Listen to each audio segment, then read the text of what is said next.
The Sugar Girl and the Enchanted Birds. Once upon a time, in the village of GINIA'S, there lived a young girl named Chai who lived with her parents. Chai was a lovable child, and everyone affectionately called her Sugar Girl. She always liked to help people in need. She assisted the elders with their chores and paid close attention in school. Chai was known for answering questions, obeying her teachers, and being a kind friend to all. One day, Chai was sent to fetch water from the village stream.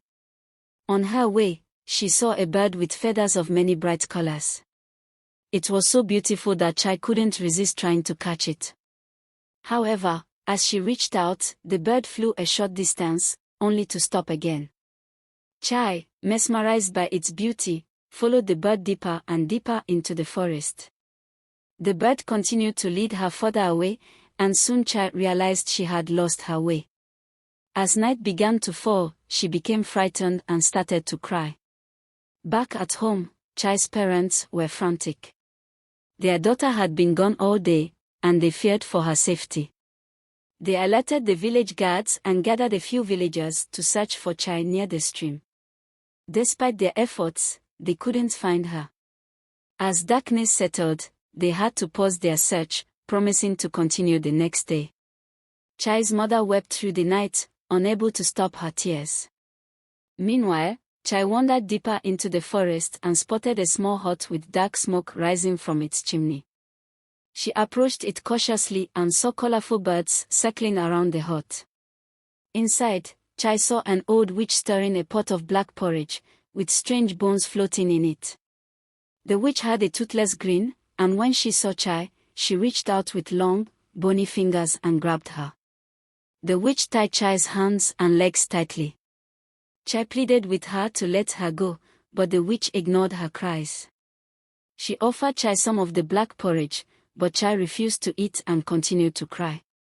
One of the colorful birds, noticing Chai's distress, spoke to her. "You should eat the porridge," the bird said. "No one who comes here ever leaves alive. You might as well eat and prepare for the worst." This made Chai even more scared, but she refused the food and began to think of a way to escape. As the old witch finished her meal and went to sleep in a corner of the hut, Chai started to sing softly to the colorful birds. The birds gathered around, enchanted by her sweet voice. They began to sing along, and soon they were all singing together. The birds, pleased with Chai's kindness, became her friends. Chai promised to help the birds find a better home, and they agreed to help her in return. They gave her a few of their colorful feathers to make magical wings. With these wings, Chai and the birds flew out of the hut, soaring above the forest. Sorry for the interruption, this is GINIA'. Please subscribe to my channel if you are loving this story, so I can be able to bring you more. Thank you. As the sun rose, the witch awoke with a nasty snarl. She stretched her gnarled fingers, clutching the wicked knife she intended to use on Chai. As she approached the place where she had tied Chai, her eyes widened in disbelief. Chai was gone. The witch's scream echoed through the trees, a furious howl that sent shivers down the spines of all creatures nearby. Back in the village, the news of Chai's disappearance had spread like wildfire. People gathered in front of her house, their faces etched with concern. Chai was beloved by all, and the whole village sprang into action, determined to find her. With lanterns and ropes in hand, they ventured into the forest, their hearts pounding with hope and fear. Chai and the birds had traveled a great distance and were nearly at the village stream when suddenly, the old witch appeared again. Her eyes blazed with anger, and with a wave of her hand, she cast a powerful spell that bound Chai and the birds together with invisible ropes. The spell was tight and unyielding, and for a moment, it seemed like all hope was lost. But among the search party was Ajikola, the village charm breaker. He had a reputation for being able to unravel even the most stubborn of enchantments. When he saw the witch's dark magic ensnaring Chai and her avian allies, he quickly began chanting an ancient incantation. His voice rose and fell in a rhythmic pattern, each word more powerful than the last. With a final, resounding phrase, the witch's spell shattered into glittering fragments, freeing Chai and the birds from their bonds. Without wasting a second, Chai sprinted towards the village, her heart full of relief. Behind her, the now powerless witch seethed with rage.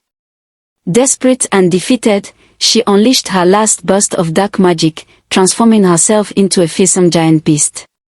Her roar shook the very ground as she charged toward the village, her monstrous form casting a terrifying shadow. The villagers, though initially struck with fear, quickly rallied together.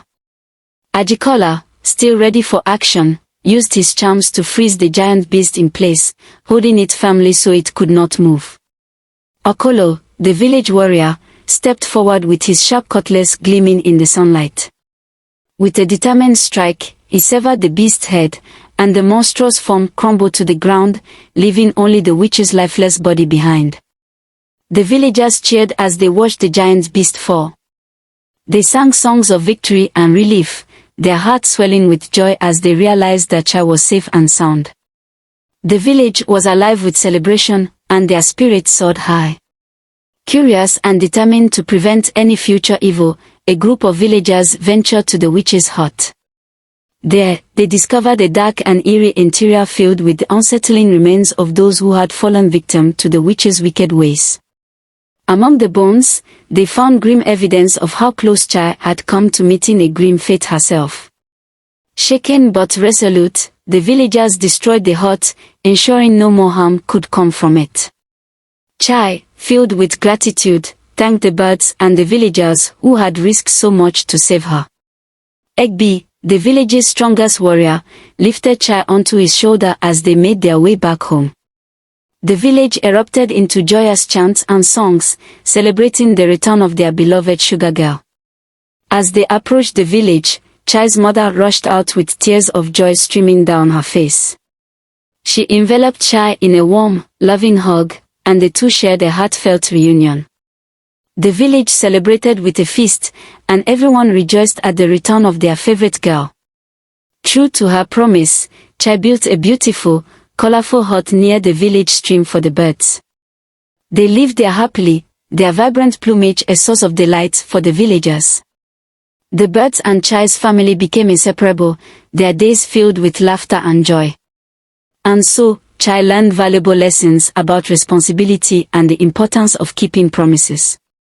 The village thrived, and its people remembered to always do good, knowing that good would be done unto them in return. The tale of Chai and her feathered friends became a cherished story, passed down through generations. And as the sun set over the peaceful village, everyone knew that they were safer and happier because of the bravery and kindness that had triumphed over darkness. Subscribe to our channel for more stories like this one. And stay tuned.